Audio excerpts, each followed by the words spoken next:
Hello, everyone. It's Wednesday, March 25th. It's just over 10:30 a.m. here in Montreal, and I'd like to welcome you all to another episode of the Piar Podcast. As always, I'm your host, Tan Sukhera. I'm the CEO and co-founder of Piar, the thinking partners to some of the world's most brilliant chief communications officers. Today's episode is special because as we officially wrap up Q1 2026, it's an opportune moment for fellow communications leaders to take stock, plan ahead, and course correct where needed.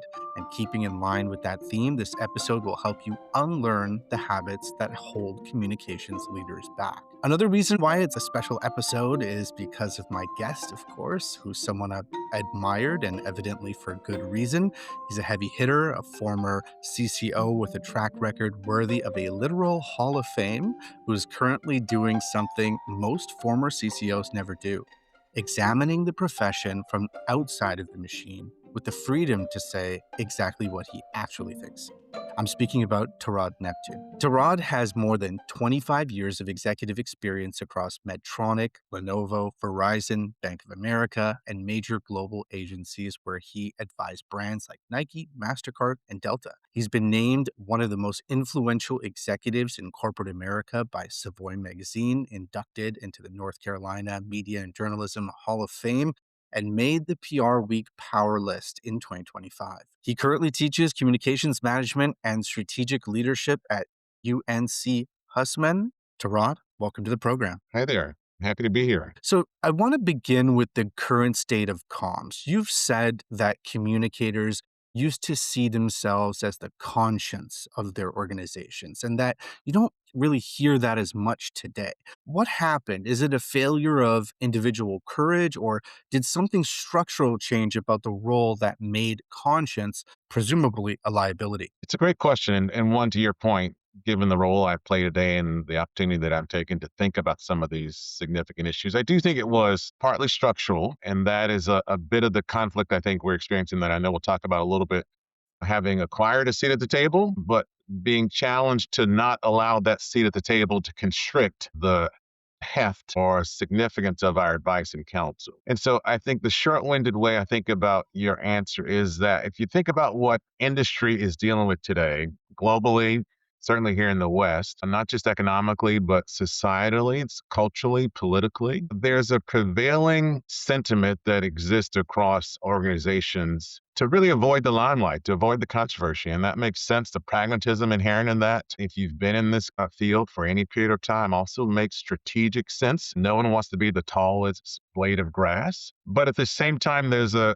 consequence to pragmatism. And if we truly still believe that our most significant value to our organizations is in this construct of being the conscience or the guardrails, then you see that inherent tension. And being the voice that is challenging our organizations to play a role that drives good for the publics that we care about.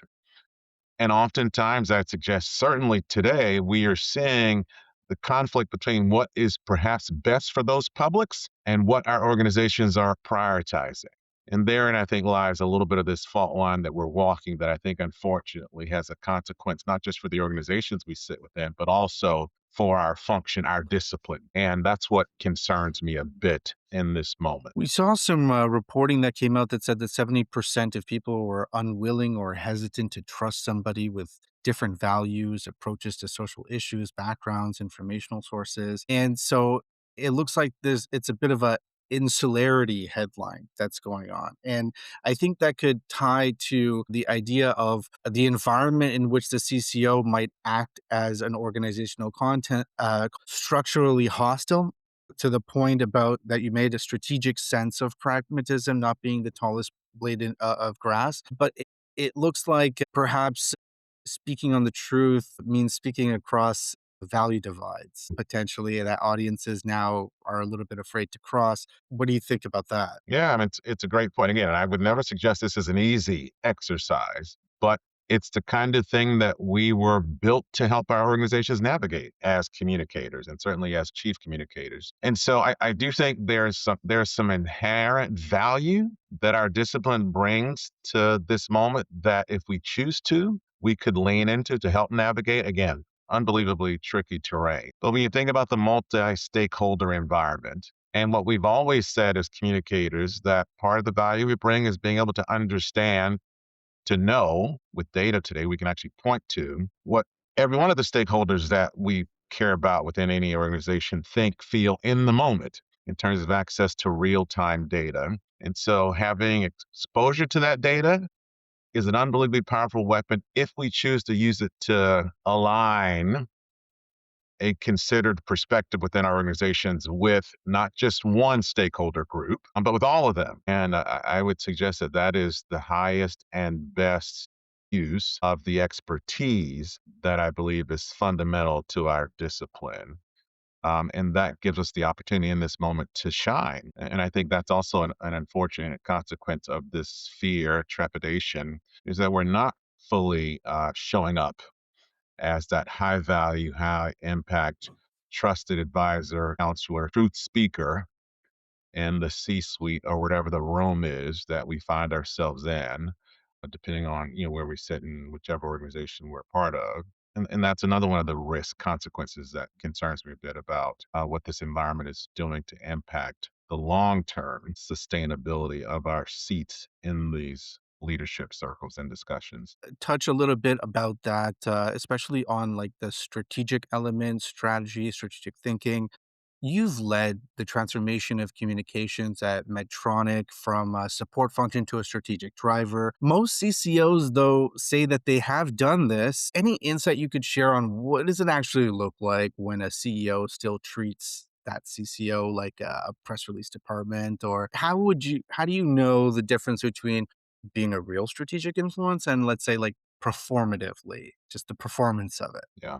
Yeah. It's another good question. So I think to your point, every CCO would make that same contention. And I hope they would, right? So ultimately that's what we aspire to do, regardless of where we are in particular organizations. And I think any CCO would have that same aspiration, particularly if they're moving into an organization where that might not have been the case. And so fair point. I do think the kinds of signals, and there's been, research on this. I think the conference board did something late last year around the same concept that looked at the kinds of issues that CCOs increasingly are tasked to engage in, and how a growing percentage of those were not things that were germane to the communications discipline, the tactics, press releases, advisories, words, letters, long form content, if you will. But he had evolved to both an expectation from the CEOs and in many instances from the board for the person sitting in the CCO seat or whatever that role is called in any given organization to really be advising on operations and business strategy and culture and this broader discussion that I frame as the role of business in society. And certainly the role of business in society today in a disruptive society where there are tensions and challenges that are navigating. And so I think for me, having a different position is reflected in the kinds of conversations you're invited to be a part of, the platform that is open to you to share a perspective on issues outside of the traditional box of communications, and the receptiveness to our voices in those conversations, even when it's not invited. And the last thing I'd say is also an acceptance of a sharp, pointy, different perspective on those issues outside of the, traditional box that, communications function or CCO sits within, would be some of the indicators of perceived value and openness to an expanded remit, scope, sphere of influence. I don't think I've heard it so nicely put before. I love that term, the acceptance of a sharp, pointy difference in perspective. I love the way you put that because that's really what it feels like, doesn't it? If you're doing it Yeah. right, is to have a sense of, let's say, intellectual humility, but still have this perspective accepted and received well, even if it wasn't called upon. That's probably a sign that you're going in the right direction. Yes. Yeah. I tend to agree. Your voice on a business issue is just as credible as the voice of that P&L owner. And then that begs the question about, like, there's this um, lack of, let's say, I don't want to call it professionalization, but there's this almost a lack of what some people call it excellence in communications, right? It's like the things that aren't taught in school to communicators are the things that are expected of the executive level of communication. So it's like, great, you're a great communicator. Let's talk about stuff a management consultant would want to talk to me about, or let's talk, right? Like you sort of have to be an expert on the business, the external forces that are affecting the business, the market conditions, the different, right?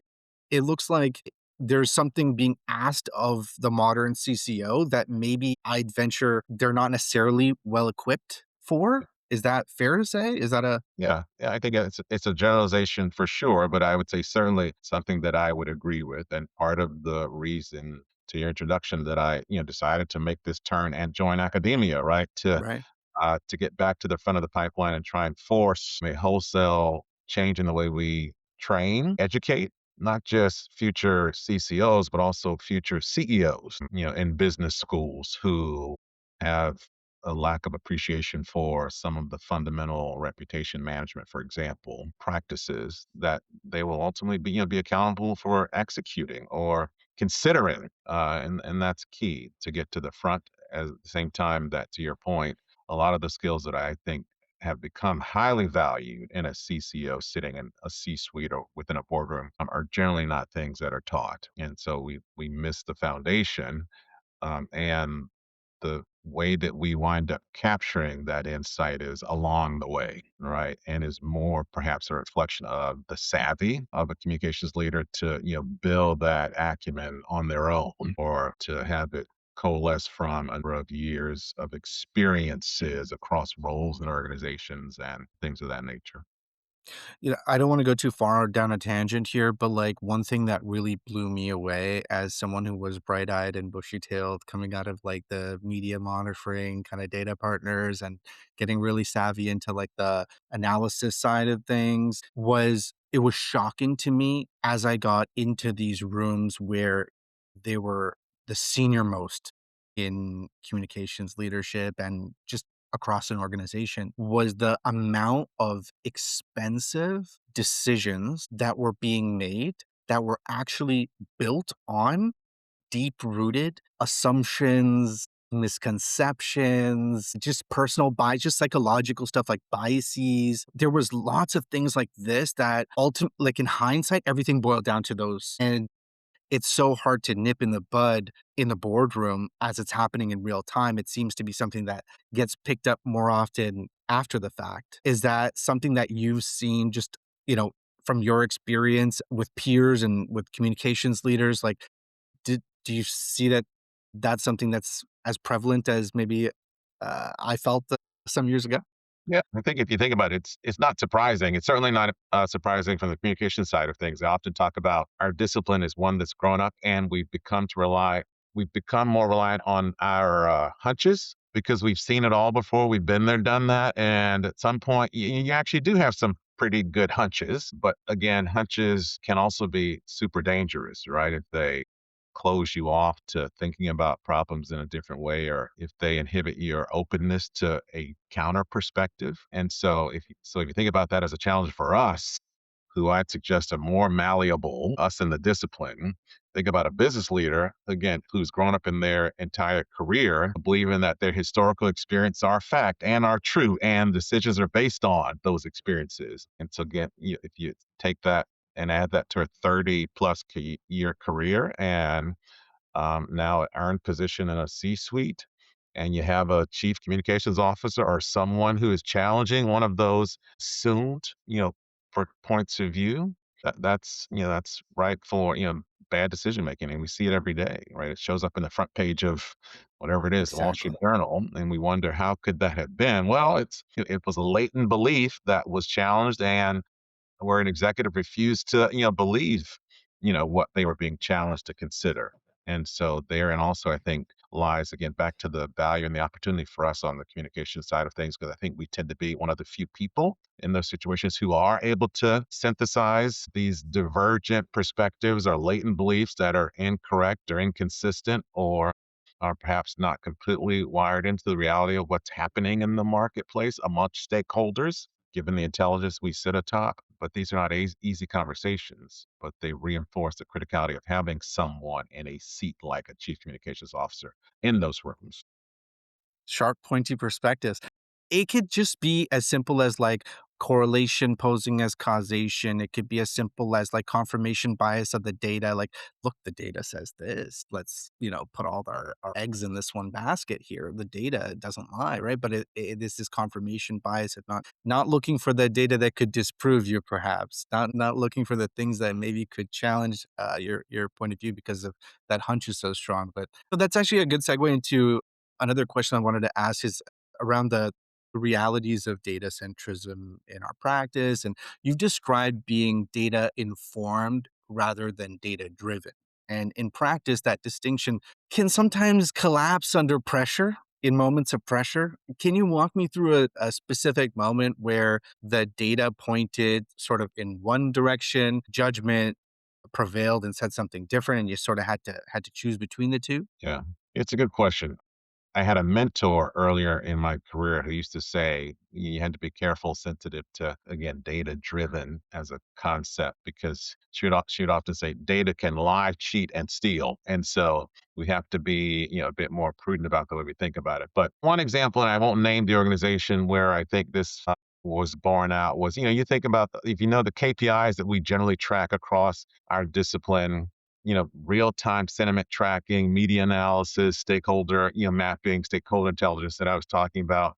Generally, that data will always show us that kind of negative coverage is a bad thing, and negative conversations around a topic are a bad thing, and certainly they have a negative impact on the KPIs that we still report out on in terms of reputation management and sentiment control, all those things. But in one instance, there was an issue that was driving significant negative media sentiment, conversation, volume, and the data suggested that the prudent approach would be to remain silent because it was not a great story that we had to tell. And if we determined that we were going to insert ourselves into this narrative, there was no way to do that without fully disclosing where the organization had made some stumbles, made some bad decisions. But at the same time, if you think about the importance across almost all stakeholders of transparency, the benefit that organizations generally reap from being forthcoming when you've made a decision that was perceived to be the right one for the right reasons, but it doesn't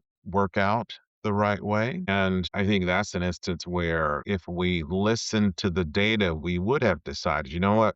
We need to say as little as possible, or if we say something, it needs to be as meaningless as possible, or as plain vanilla as possible. You understand my point. Versus the alternative that I believed in this situation we needed to take, which is there's value if we show up like a human organization made up of people who are committed to doing unbelievably positive things for society. And in this instance, we made a decision based on that aspiration, but it didn't work out the way we thought.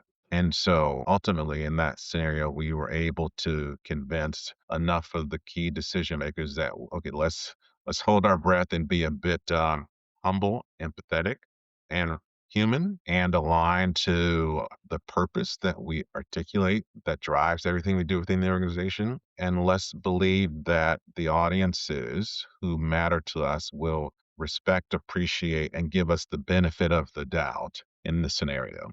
And it worked out that way. So thankfully, that we won't, doesn't always, but in that one instance, again, that's all the data said. Say as little as possible. And if you say it, make it as innocuous as possible versus a little bit of this full Monty attempt that we tried to navigate. I find that to be so fascinating because especially when the pressure is on and it's a high stakes decision and you're in the pocket with a few important stakeholders thinking about this decision and what's the best route to take. There's different perspectives, different ideas, and I'm assuming in this case, Torod, you were that human element that came in with the empathy, with the deeper understanding of culture, of nuance, of how the stakeholders will perceive this move as opposed to the other.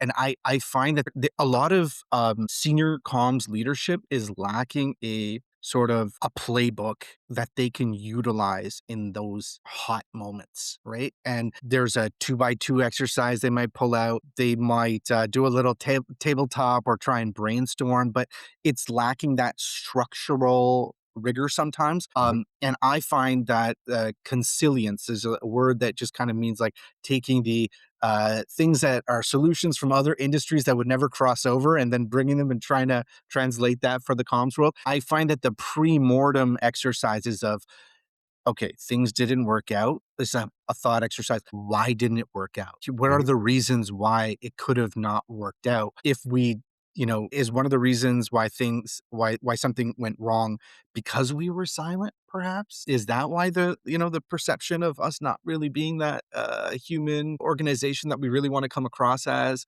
With the ambitious sort of view of society and helping people, that pre-mortem exercise usually helps. I'm gushing, but I wonder if that's something you would sort of approve or validate. Is that something you sort of did anyways in that scenario, more or less as well? Yeah.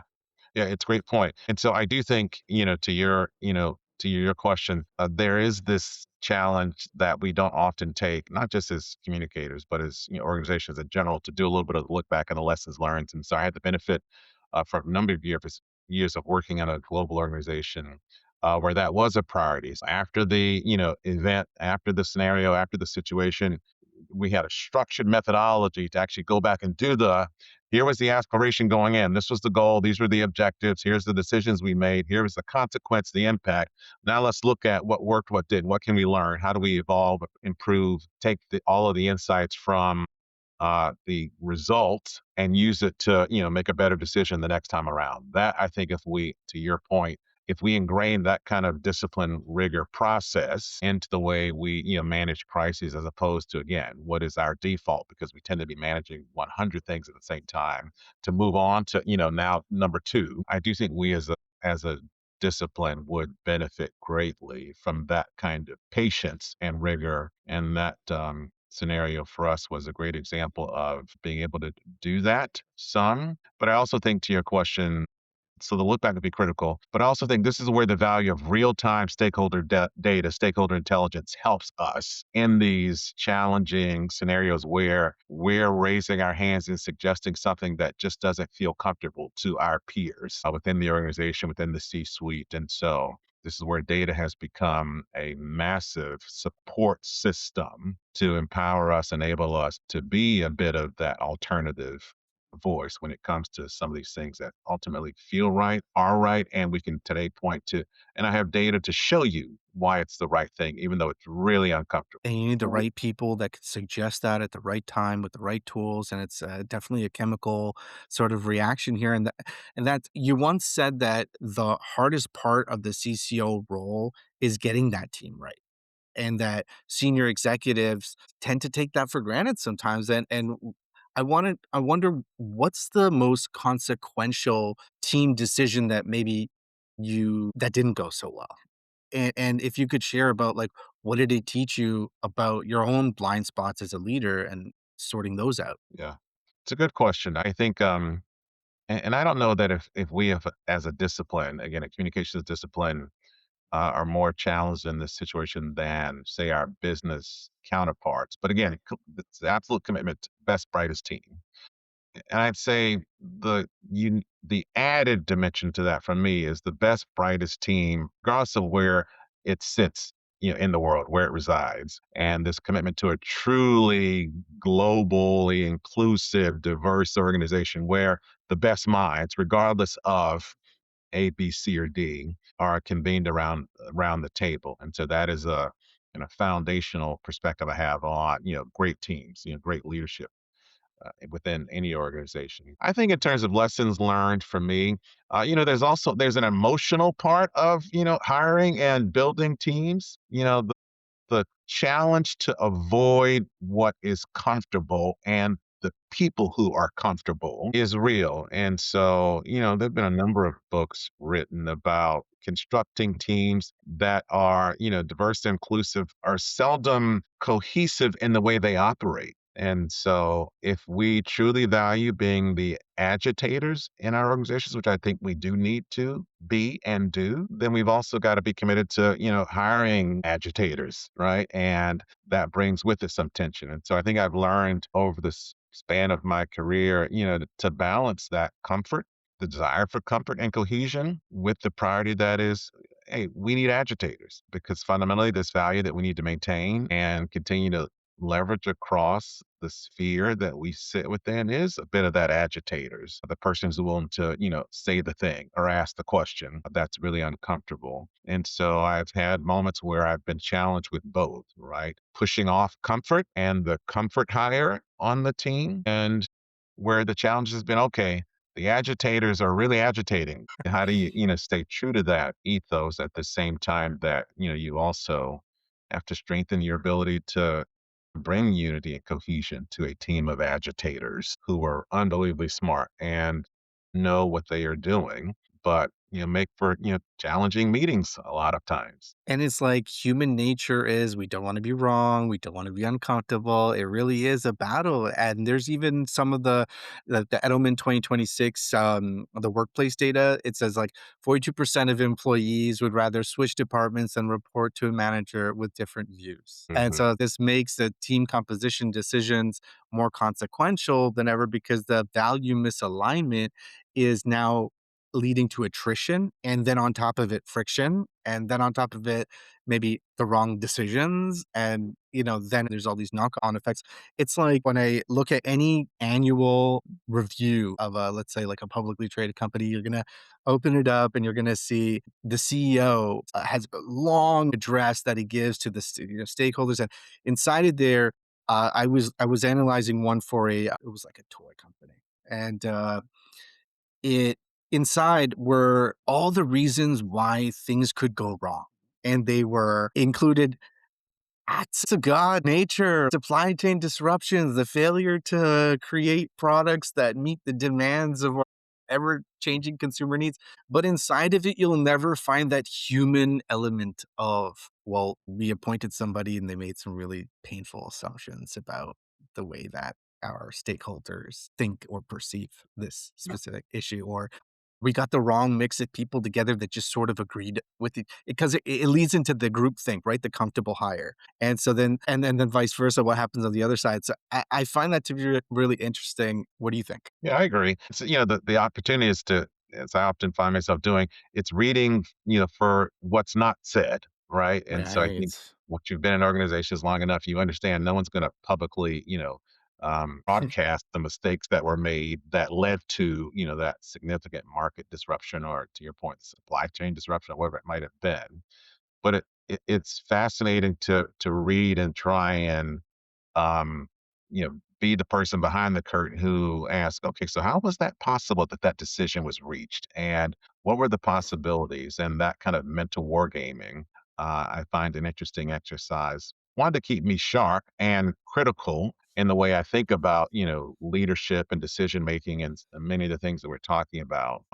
Oftentimes, there's really not a lot of new there, right? And so the kinds of mistakes that big organizations make are it's a fairly small number of bad decisions, and they all kind of fall back to 10 or 15 of the same kinds of issues risk that, again, anyone who's been in communications for any period of time has probably experienced, navigated, helped an organization try and come back from before. But therein lies, again, the value we bring, and being the people who been there, done that, seen it happen. There's I used to often say to my team and to leadership teams I was a part of, there's really nothing new under the sun. And so this thing we're wrestling with, organizations have been wrestling with since the beginning of time almost. And so let's not overthink this to the point that we're not able to, war game ourselves out of it. And I think some also that clarity, that simplicity of thinking, that cohesive understanding of what makes organizations really, really similar at the end of the day and what makes leadership really similar principles is a part of the value that we bring, being able to think that way and express clarity in that way.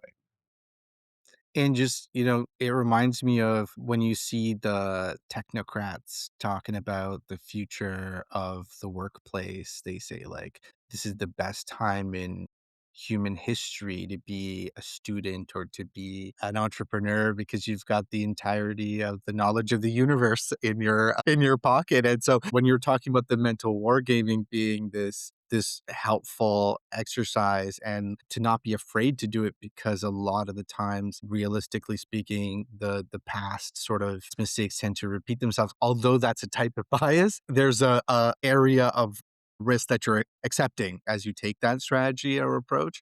And I think that that ties in, like, with the idea of the future. You're preparing the next generation of communicators, right? At UNC Hussman, and last week you were a speaker at the IPR Bridge conference. You're exploring, how the profession must evolve, and if you could reach into that curriculum and sort of remove one blocker, like one thing that the industry teaches as gospel that you believe is actually holding people back, what would that? It's a great question. I don't know if I've been asked that in my semester and a half on this journey. And again, this is another generalization. I'd say, one of the things I'm doing work on is to this very question, trying to dig into the disconnect between what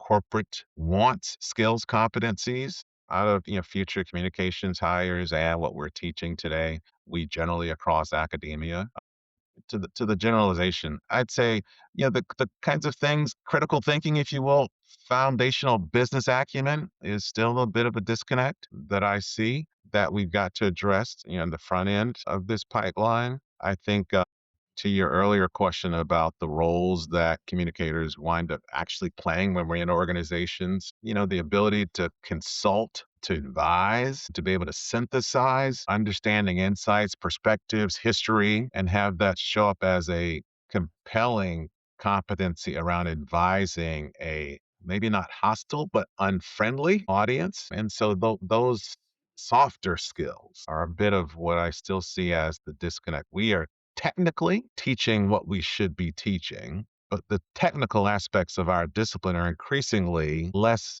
meaningful, impactful than these more critical higher order skills. And so we've got to be more pedantic about understanding what those are and integrating them into, the syllabi of 2030, which is kind of where I spend, a good bit of time trying to envision versus that syllabus of 2020 that we're still, trying to perfect. That's a really good point that what you made about, like, the technical stuff being increasingly less impactful. Is that because of is it almost like the syllabus of 2020 would lead to an entry level communicator at a given organization, and that role has sort of been turned into more of a set of to-do list items, an AI agents jobs to be done list, if you will. Yeah. And does that naturally mean that 2020 communicator in 2026 is sort of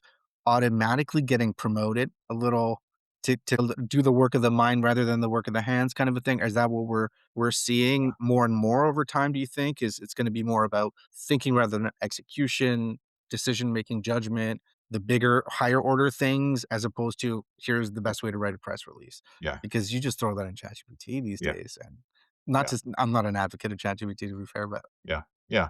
No, I agree. I think you've kind of summarized it pretty well. I mean, AI is throwing all this out in some ways, but to your point, there's an entry level competency skill set that by and large AI has almost eliminated the need for. Again, almost. Again, I don't want to be overly dramatic here. But it has also done, the elimination of that layer has removed 3 to 5 years of capability, competency, expertise that probably reflects about 85% of what we're still teaching. And so what remains once you move that initial layer is increasingly strategic thinking, data analytics, insights, acumen, critical thinking, reasoning, business, foundational business acumen, and the ability to synthesize big complex issues and to crisp, concise, compelling, strategic ideas that are going to solve a business problem, derive outcomes versus tactical outputs. And so that's what that layer that's being eliminated, again, whether you think about that as years or skills and so that's a little bit of this tension that in my mind, we've got to figure out. So if we've eliminated that layer, whatever it is, 3, 5 years, and then all that stuff, then we've got to figure out how to eliminate that same layer across academia because we're training for something that's not going to exist. That's a truth bomb. That's a truth bomb, Tarot. I think also it's not in a vacuum either. So it's like if you're expected to be a strategic thinker, but you're coming out of, let's say, a comms camp, your executive leadership, oh, we're almost going back to the circle to the first question that you answered was like being invited to the room where the decisions are being made and being accepted. And so in this world where all of a sudden, what's stopping the marketer from being strategic thinking, or what's stopping someone in an entirely different, an HR person from being just as strategic or more thinking. It's almost like it's creating this type of competition element to get into the room where the decision counts. Is that the right way I'm perceiving? Because I don't want to be operating in a bubble either, but that's what it seems to be to me. I don't know if I'm right. I tend to agree. Yeah, this is a very highbrow discussion, and so I think your point. I love talking about these kinds of things, but I think we're talking about the right kinds of issues, and I think they are growing in the significance and the consistency at which we're confronting these things. And I don't know if any of us have the proverbial silver bullet, but I think these are the issues we've got to wrestle these to the ground because they're absolutely critical to the long-term sustainability of these roles at the highest sphere of influence impact in organizations. And the consequence of not figuring it out is not going to be a good thing for us. Sadly, that's all the time that we have for today, folks. I hope that this discussion was one that served as insightful, practical, maybe even a little bit encouraging, maybe a little bit of a wake up call for some, especially for the senior most communications leaders who are listening in. By the way, we'd love to hear from you about the programming, and we're always eager to improve. And finally, of course, I need to express my gratitude to you, Torod. It's been an absolute pleasure to have you with us today. Thank you. It's great being with you. Take care. Take care.